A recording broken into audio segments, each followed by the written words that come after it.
இப்போ நம்ம இப்போ ஆங்குலர் அப்ளிகேஷன் ரன் பண்ணுறதுக்கு பேசிக்காக என்னென்ன சாஃப்ட்வேர் வேணும் உங்கள் சிஸ்டம்லன்னு பார்க்கலாம். ஃபஸ்ட்டு வந்து நோட் பேக்கேஜ் மேனேஜர். ஸோ இதை நீங்கள் வந்து node.js.orgயில் போய்ட்டு லேட்டஸ்ட் LTS வெர்ஷன் நீங்கள் இன்ஸ்டால் பண்ணிக்கலாம். அடுத்து பார்த்தீங்கன்னா angular CLI. Angular CLI install பண்ணுறதுக்கான கமெண்ட் வந்து நீங்கள் cli.angular.ioவில் போய் பார்த்தீங்கன்னா தெரியும். சிம்பிள் கமெண்ட் தான், அதை யூஸ் பண்ணிக்கலாம். அதுக்கடுத்து பார்த்தீங்கன்னா நம்மளுக்கு ஒரு எடிட்டர் வேணும் இல்லையா இந்த ப்ரோக்ராம்லாம் ரன் பண்ணுறதுக்கு. So VS code editor, visual studio code editor. So எல்லாருமே ரெக்கமெண்ட் பண்ணுற எடிட்டர் இது. ரொம்ப simple editor, powerful editor, free version.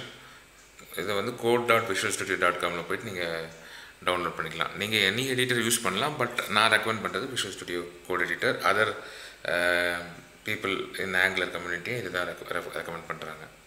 So இது 3 விஷயமும் வந்து கண்டிப்பாக வேணும் ஒரு ஆங்குலர் அப்ளிகேஷன் ரன் பண்ணுறதுக்கு, டெவலப் பண்ணுறதுக்கு உங்களோட சிஸ்டமில்.